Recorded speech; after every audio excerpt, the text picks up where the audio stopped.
players, parachute payments and plebs. So this will probably be a short one, but just covering a couple of areas I haven't really mentioned. So let's deal with the first one, players. Now, what does this mean for the players? The implications or if a project had been accepted and put into practice, it would mean immediately 2 less clubs in Britain to employ players. So the lower level players would see early retirement, I suppose, like some probably are right now. As well as that, though, it means the money is going to be limited to the top big clubs. So the number of places paying as well as they do now is going to be reduced. I mean, realistically, players' wages are going to be reduced because if the income from TV money is gone or massively cut, then football clubs just can't afford to play it. That's what's been powering the massive growth in the Football League for the last 20, 30 years. Obviously, it could just be a temporary dip back, but I think realistically, if plans are put in place for a Super League, it's going to have some competition. It all depends on what the ultimate plan is. But realistically, in the short term, it's going to be cut. And it's going to take a while to come back, possibly decades. You're probably going to see, I think you're definitely going to see Man U paying less. I think you'll probably see Barcelona and Real Madrid, and ultimately even Chelsea. Although I think it'll be a long time before Chelsea decides it has to stop playing the game this way. That's one thing I am curious about in this world, is how Chelsea's going to pay off that debt. Whether it just gets written off, whether the new owners take it on. Doesn't look good for Chelsea long term, but I guess they've got some history now, so I guess it was worth it. Maybe that explains why Chelsea's up for this, because it's a nice little safety net for them as well, so they can't go too low. Agents are going to have a hell of a time because their income is going to take a dive in all areas, so they're going to be crying into their newspapers when the new deals are signed. So that's pretty much the situation for players. It's less money, less jobs, chance of getting into the big time diminished unless you get to one of these big clubs, which is going to produce some interesting dynamics in the transfer window. Oh, this club's offering 40 million, but Manchester United's offering 30. Well, there's a bargaining benefit, isn't it? But Manchester United's got European football and the other club can never have Europe. So where are they going to go? They're going to go to the cheap one, and the club misses out at the benefit of a big club. So yeah, not good for players. What's the next one? Parachute payments. I haven't mentioned parachute payments, which is amazing, because the only decent thing in this proposal was the removal of parachute payments. Parachute payments need to go. The whole situation in the Championship is fueled due to those parachute payments. Yeah, you get 100 million for getting up, and that's why they're running up debts of 100 million. It's like, if we get 100 million, we get up, we can pay off the debt, and if we don't stay up, we've got parachute payments to ease ourselves back down, ease the debt down, and then we can go again. So that seems to be the strategy of a lot of Championship clubs. Not ones like Rotherham,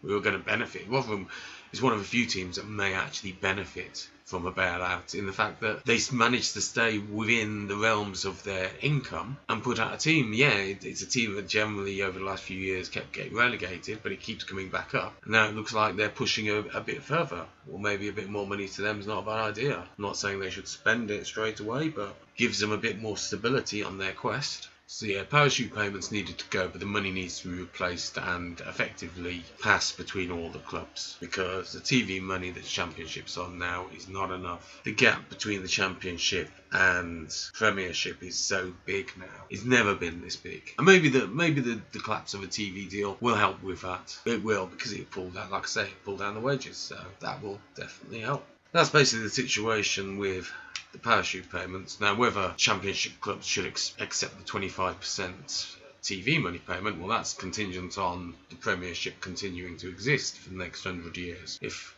teams are going to float off and do something else, it doesn't necessarily work. But that part of it, that could work. That is kind of what you need to do. You need to stop parachute payments, and you need to give an immediate bailout for the loss of crowds. What I would also suggest might be another very important thing to do to solve the situation would be to look at the debt of these clubs. Because if you're saying, right, we've cut off the financial incentive of parachute payments to go up, and if you're still at a loss for that, check out my Champageddon video, because that effectively I've come to the conclusion at the end of that video that it is cost effective to spend 100 million to get into the Premiership and then take the parachute payments.